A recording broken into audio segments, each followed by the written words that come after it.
Welcome back to my Growing Money podcast. I've got an interesting guest with me today. Now, would you like to tell people who you are and kind of what you do? Yeah. Hi, my name is Dr. Jesse Jurgenson. I'm an assistant professor of practice and director of the Charles Schwab Foundation Personal Financial Planning Clinic at Texas Tech University. That's awesome.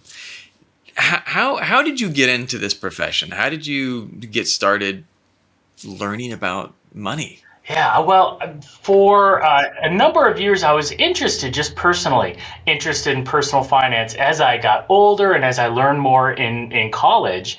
But my undergraduate degree is in criminal justice. I had nothing to do with personal finance. It was just, I kind of fell into it by being involved in college, being involved in organizations, and being fortunate enough to have parents that were talking to me about money as I was older, and I'd noticed that friends around me, people that I was hanging around with, were just making terrible money choices. And me, I was 18, 19, 20, something like that. It's not like I had all the answers, but I'm like, hey buddy, that really doesn't make sense that you're behind on rent every month.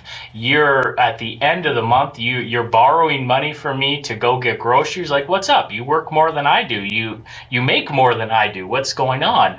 And I started becoming the friend that people would ask questions to because I'm a fairly calm guy. I'm rational to a fault about things. And so people would always ask me, and I found myself just kind of saying, that's a great question. I don't know, but let me go and do some early 2000s Googling, whatever you could do back then, and try to figure this out. Right. And get back to them. And that kind of got me interested in saying, wow, not everybody thinks the way I do about money. Not everybody is interested in finding out the nuts and bolts. And that got me, after graduation, into nonprofit financial counseling, in which I was supervising a team of nonprofit financial counselors that were talking to people about their debt management issues. We were doing pre and post bankruptcy counseling. We were doing premarital financial counseling, where we get couples that have decided to get married, and their pastor, minister, or priest or officiant has invited them to my organization to have a very romantic talk about their finances before they get married, and what does that look like. And that got me into graduate school to learn more about the research of financial planning, the research of financial well-being, and the research of interventions. How do we help people make better decisions? How do we build interventions that are effective? And that got me into more school and eventually doctoral study, where I focused on financial socialization and the focus of where do we, as young children and young adults, where do we pick up these money behaviors? Where do we learn our values from? And if we can better understand where these values come from, if we can better understand the mechanism in which Jesse Jurgenson, this is my money personality, or Sean, that's your personality, where did that come from? Then maybe we can craft interventions. We can craft tools and techniques to make that a better experience. And that kind of rolls into my research, into my practice, all of those things. So many things there that I want to unpack.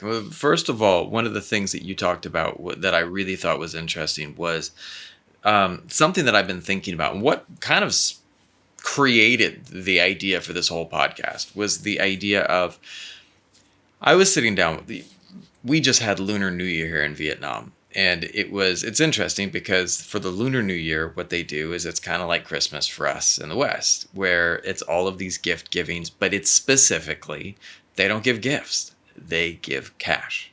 Everyone gets gifted a certain amount of cash. And then at the end of the Lunar New Year, all these kids, it's mainly kids that are getting all these gifts, just like in Christmas, the kids are getting the presents. These kids come out with a stack of cash.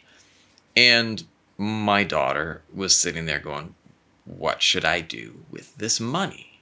And my wife was like, well, should we put it in the bank? Should we do this? Should I buy something? Should I spend it? Should I buy gold? She's like, do I want to buy gold? And she was like, just like, oh, how about diamonds? I was like, you don't have enough money you don't have that much money, but it's Crypto, an put it all in crypto. interesting thing to start. Right? It was an interesting thing for her to start thinking about. And here was the challenge for me, is I don't have the answers. Is because I didn't grow up with that financial education where your parents were teaching you about some of these things. My parents, my father, I love him to death, but he's got this thing that money is the root of all evil, and he really believes that, money is this evil thing and it corrupts people around you. And instead of learning how to interact with this thing, I was just kind of trying to figure out things as I went. And it again, as my daughter started to ask me questions, well, first of all, what in the world is money? What is this thing that we're using, and how do you grow a relationship with it? And it's very interesting that you talked about each person has their own kind of approach to it. Yeah, that's a very common money personality that we find is money avoidance, which is that people do believe that once you have the money, that is a power dynamic that changes, and they're not wrong. Money in a relationship, money in a household does have power dynamics to it, but that can also, I mean, we all have a mix of money avoidance, money worship, money status. I mean, this is the general idea behind the Clontz money script inventory, which is a wonderful tool that we can use to help understand our own personalities. But the main idea is that we all have a mix of these. It's when we go to the extreme. It's when we are so far in money avoidance that we don't talk about it. We don't recognize the value in that money can be a tool. That money can bring us happiness in some instances. And by that, I mean, it can buy us vacations. It can buy us experiences that we enjoy. And that's okay. It's okay to use money to buy things that we enjoy. It's when you go too far to one way or the other, and we get ourselves into a place where it's money deprivation, where we oversave and we hoard money, and we get people that are so driven by increasing the dollar amount in their brokerage account or in their bank account. They get value from that, but they're not enjoying it, and they're not passing those values to the next person, because then it's, I'm not enjoying my life. I don't get any satisfaction. I'm working, making more money than I've ever made, but I'm not having any more fun than I've ever had. And that's the balance that I think we need to find as adults, that we are showing to the next generation and showing to those young people around us about the balance that you need to find. So you get a father like me that comes to you, someone that comes in who's like sitting there going, where do I start? Where do you start learning? What type of, where would you steer someone who just has this lack of knowledge and is seeking it out? Where does someone start? I try to help people understand and build their own confidence first. That as a parent, as a grandparent, as an older sibling, or really anybody who spends a lot of time with younger children, even think of ages 3 to 5. I try to help them understand that you can have something to teach. Even though as an adult, you look back on your decades of money experience and you think that I am just absolutely lost with money. I don't know what I'm doing. I can't possibly teach anybody what to do about money. I am here to tell them that they're probably wrong. That we always focus on the negative. It's just human nature to do so. And we sit there, lie awake at 2 a.m. and think about every bad decision we've ever made. And that's normal. But think about the good decisions that you've made. It may not have been a linear path, But we know that a confident teacher is a better teacher. And we know that when we have the ability to know that I have something to pass on, I have good knowledge to share, we're more likely to engage and take advantage of those teachable moments. And that's probably a great place to start for a parent or grandparent who is just trying to start having those conversations, is tune in to those teachable moments. They don't have to be manufactured. Just by the way that adults work in the marketplace and engage in the marketplace and understand that these children, 2, 3, 4, 5 years old, they are keenly aware and are watching everything, and they're just soaking everything up. Yeah. They are soaking up your emotions. They are soaking up your responses. They may not exactly understand the context, of course. Abstract thought really doesn't occur until you get into the later ages, but they know that a situation makes mom, dad, grandma, grandpa, sis, it makes them upset. And they know that there's Yeah. tension in the household. They may not know the Yes. source of that tension, but they feel it. And they feel the stress. Yeah. And they know when the important adults in their household aren't talking. And they feel that. And Yeah. that's a teachable moment that I would say to an adult who's trying to start these conversations is to start identifying and lean into those talks. I mean, what do we do as a parent when we have a young child around us that's learning to talk? I mean, what we know is that research tells us that children who are around adults who talk a lot develop speech faster. And so think about Yeah. that same concept. I mean, we know that even single parents who may not have another adult in the household to talk to, what the guidance is to narrate your life. Talk about everything that you're doing. Interesting. Yeah, even if it is just you're talking about what you're doing and why you're getting the spatula and you're mixing the cookies and you're taking out the garbage. You just talk about what you're doing. And that's what we can do with finances as well. We can talk about going That's to the fascinating. store and the exchange of money for goods. I mean, little kids, we 2, 3, 4, they love playing store.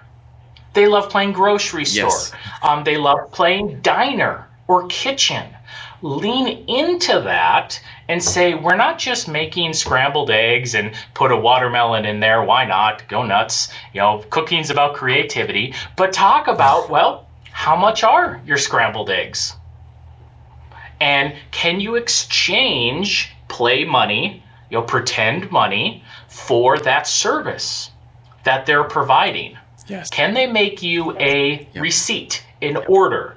I mean, if the child goes out to eat a lot, they don't really need prompting to understand that there's a bill at the end. They may not quite know Yeah. what it's for, but they know at the end of going to a restaurant, that adult who's with them exchanges something for something else before we leave. Play into that.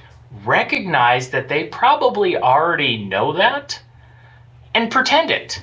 Play it, but Yeah. narrate about what you're doing. You were provided a service, and that service costs money. And here's the transaction that happens. So that's just one example of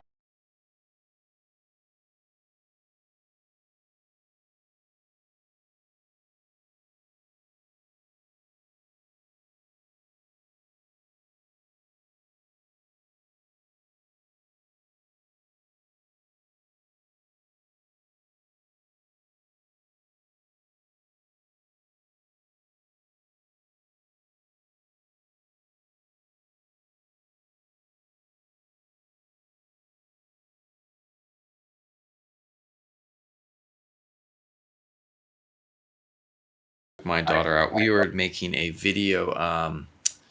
video diary for a school project. Her school wanted the children to do a video diary about why they love their city and with their hometown. And so Love it, we know man. that most of the kids are going to focus on their favorite destinations, but we wanted to talk about the activities that you could do.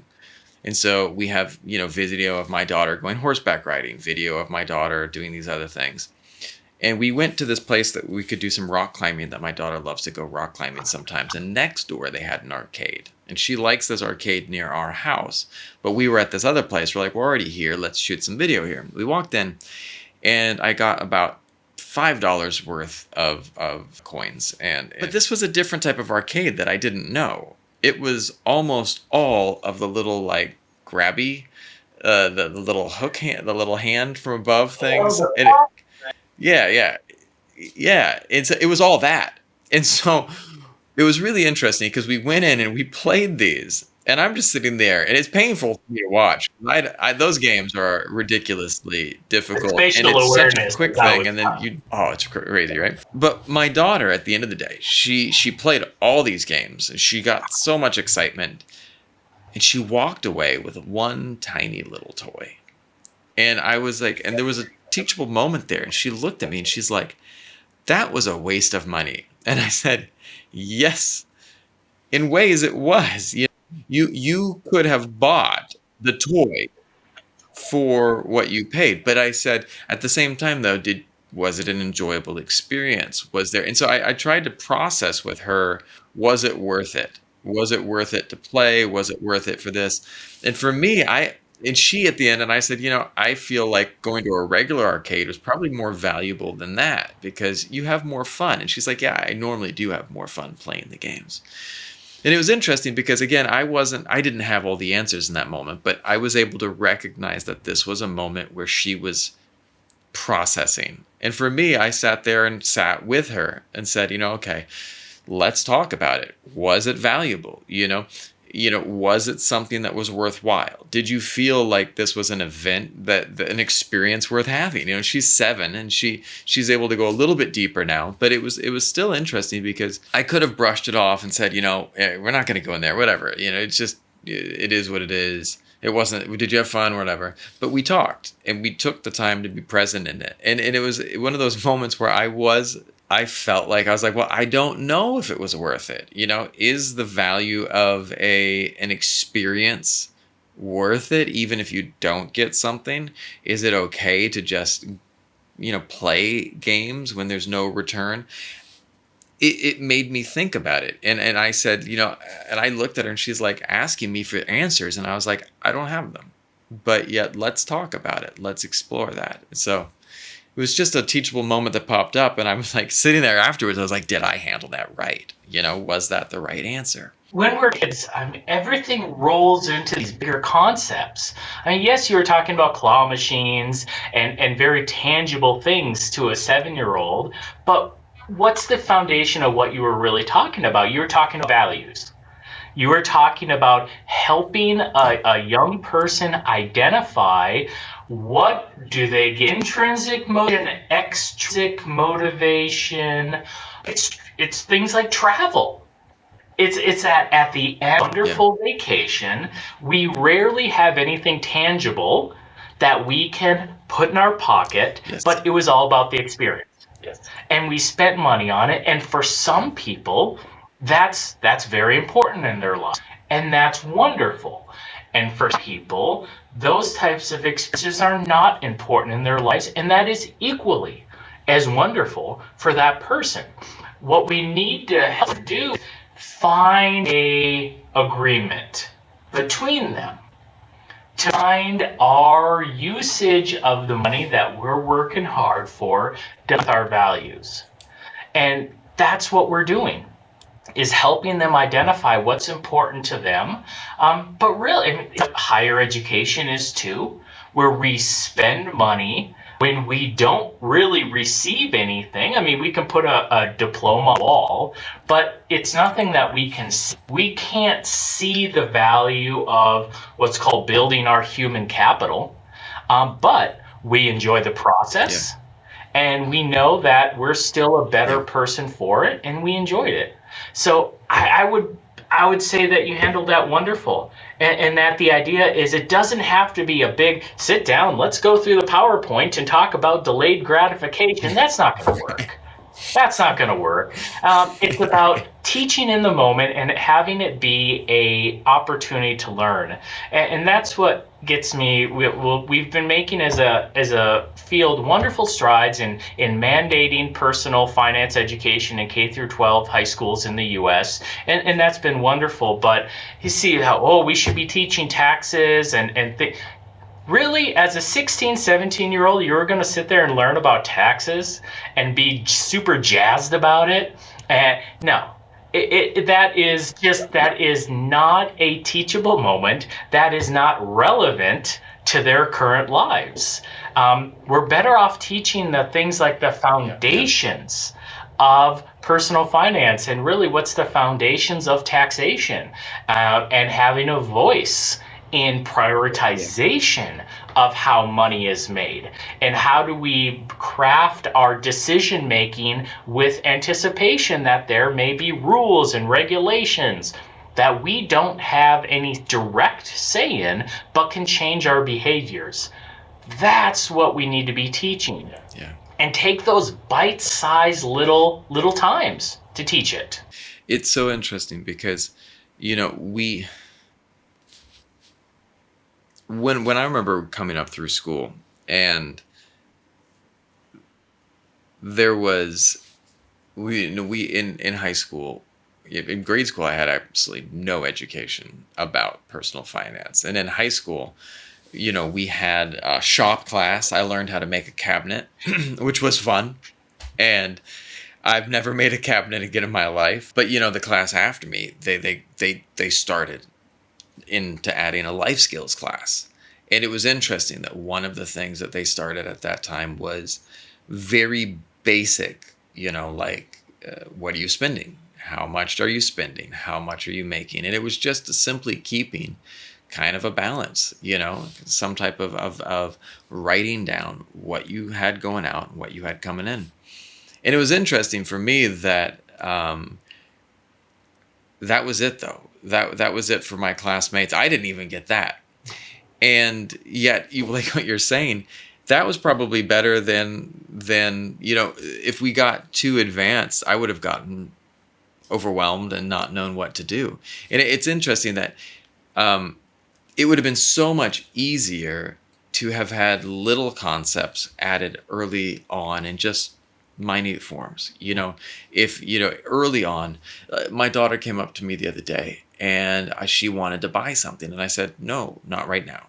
That's not, I want a new computer. That's something that we have to set aside money for. That's something we have to plan for. That's not, we'll go to the bank and get money. It's like, that's not how money works. The bank doesn't just magically give you that. It was interesting to start having to try to teach her the ways that these things work. And again, those little teachable moments are so key to just identifying when they're there. And that's where we get in the concept of allowance.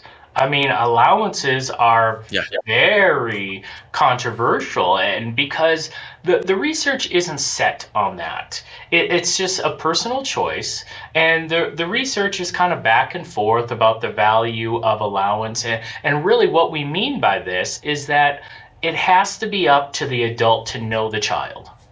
It has to be up to the adult understanding the personality of the child and just trying things. Because if we're looking to research and the peer-reviewed journals to tell us how to parent, you'll never be doing it right. I mean, you have to know how to take information and integrate it into our household and use it for suggestions and guidance about what that means.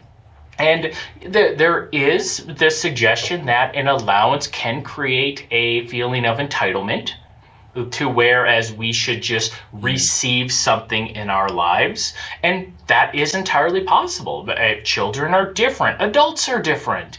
We could have vastly different outcomes from the same situation.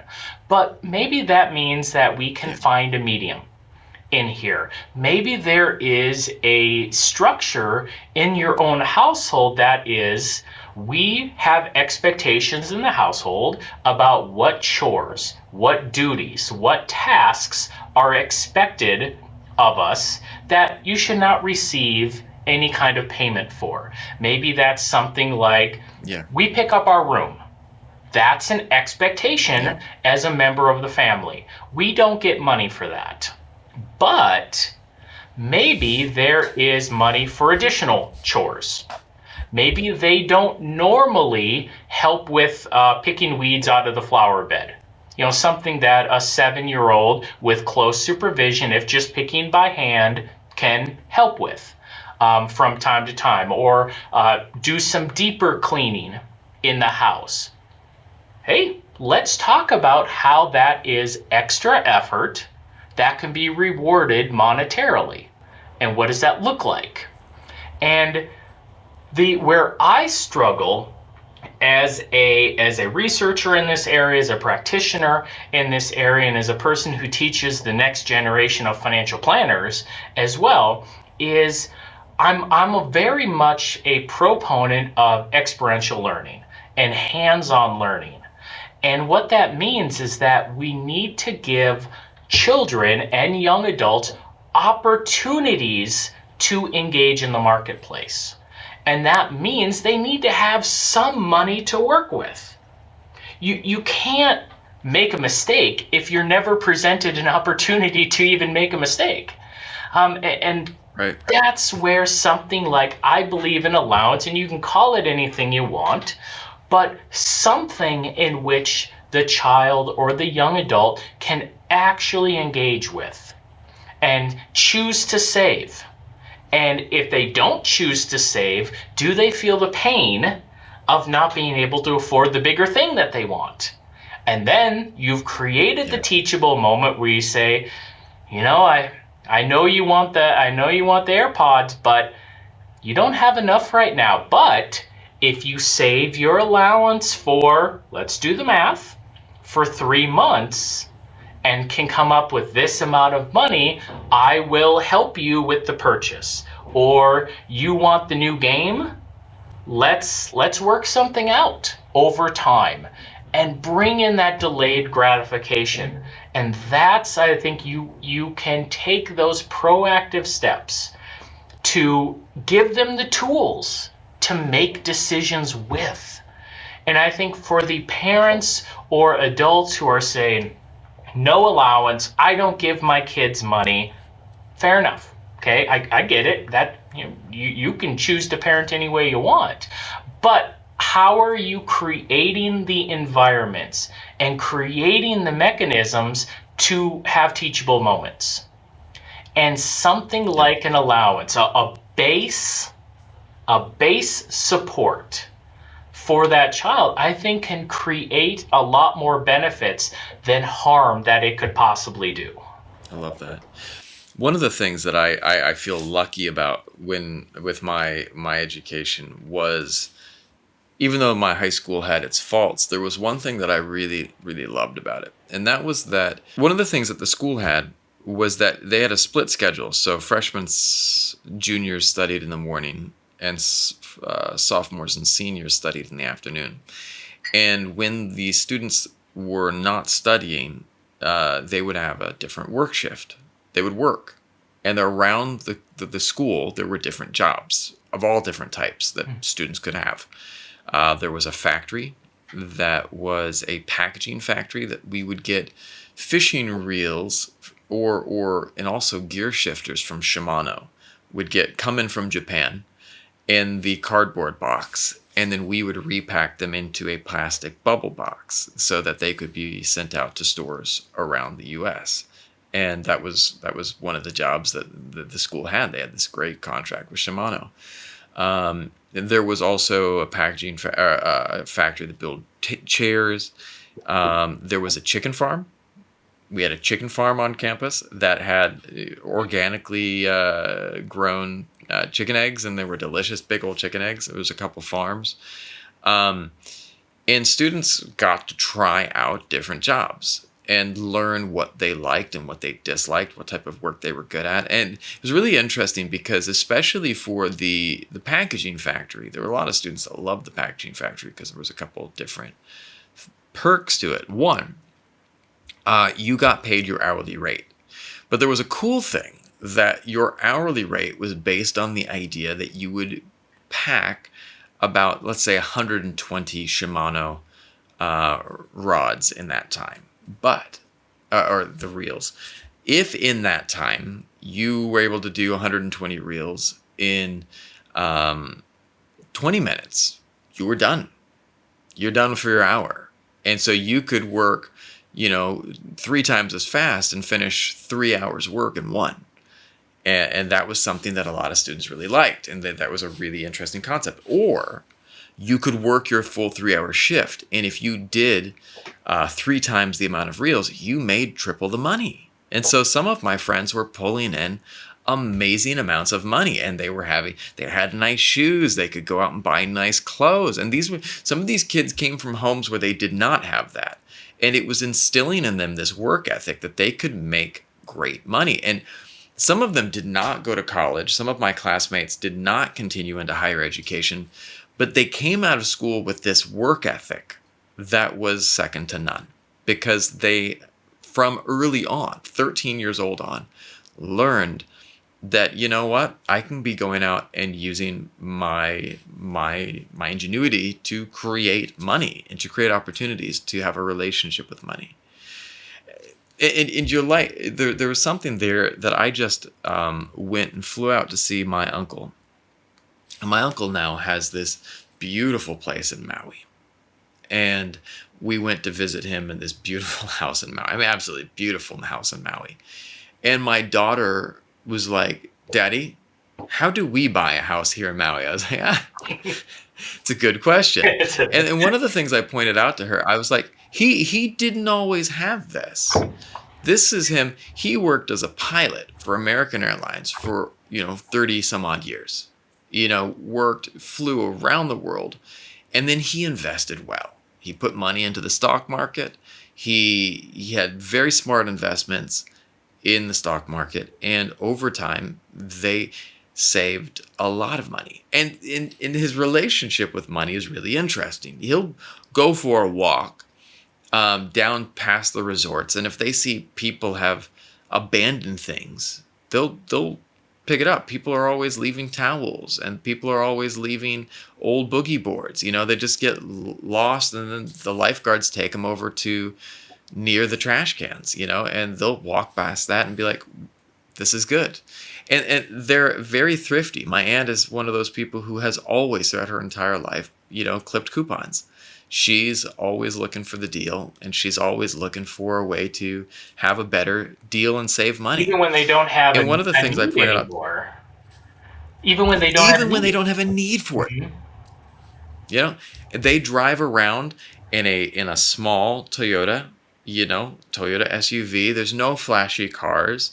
There's nothing fancy. And every time I read that book, I read that book, The Millionaire Next Door. Okay. And it talked about, I can't remember the name, if that's the name or not, but it talks about the average. It was a study about most millionaires in America are not flashy. Most of the millionaires in America are people who live in a very down-to-earth way. And the most commonly driven cars are Toyotas and Hondas. And these people are not driving around. And not that there's anything wrong with having a different type of car. It's just a very interesting description of the relationship that most of these people who have learned to set aside money have with money, and some of the common things they do. And that was where I pointed out to my daughter, like, your Uncle Bill didn't just suddenly get this money. It wasn't just like da-da-da-da. And it's one of the things that I feel that this generation, this is coming up, is a little disadvantaged because, my daughter loves watching Mr. Beast. And Mr. Beast has all these challenges where suddenly someone does this thing and they get $700,000, and you watch all these people doing this extreme challenge and there's this big prize at the end. And it's very fun to think about that. I grew up watching The Price is Right. Later in life, I did have a chance to go on The Price is Right and play. and I won. I won my whole thing, even though it wasn't what I wanted. I don't play golf, and it was like my whole thing was all of this golf stuff, and so it was took it all. I won a trip to Pebble Beach, and I was like was like, yeah, I'm not a big Pebble Beach fan, but What wish am I I going to do had there? that. All right, we'll find Yeah, a what am I gonna do? patio. It like wasn't my thing. But it was interesting because this generation is watching this about this instant money, instant gratification, and you see all these kids that think that they're gonna get rich being an influencer. It's gonna be the new, it's the new winning the lottery. It's the new I'm gonna be a basketball player or an actor or a superstar of some sorts. And yet we're not telling them, you know what, or you can start developing whatever. There was something that I read that a lot of millionaires are actually school teachers. Like there was this thing, this relation. And I don't know if that's true, but I gotta find that fact. I'm gonna send it over to you in this book. And it was in the Millionaire Next Door was talking about how, because it's not about the job, it's about how you manage your money. It's about how you invest your money. It's how you grow your money. And that's what I talk about with my undergrad students a lot.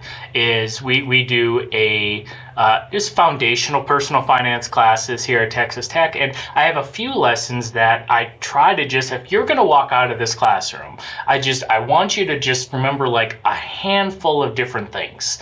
We're going to spend 30 plus hours together over the semester, but really I want you to take away like a few things, and some of the main points are that wealth is a function of time, not money.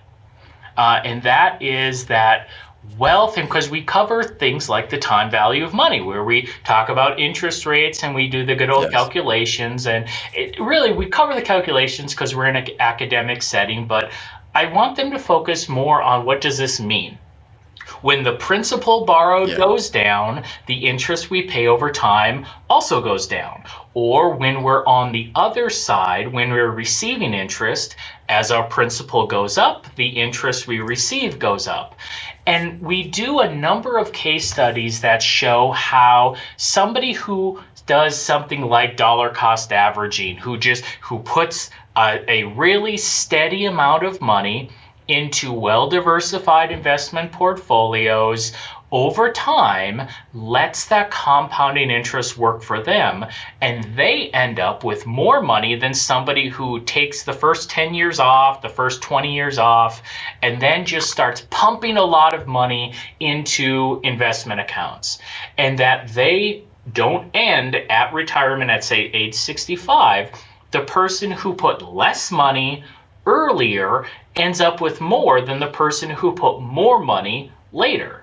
And those types of examples that I see in my 18, 19, 20-year-old students, that I see the light bulbs go off, that it is about starting now. And because as literally as I can possibly say it, that you will never get the time function of wealth building back. You just literally lose it.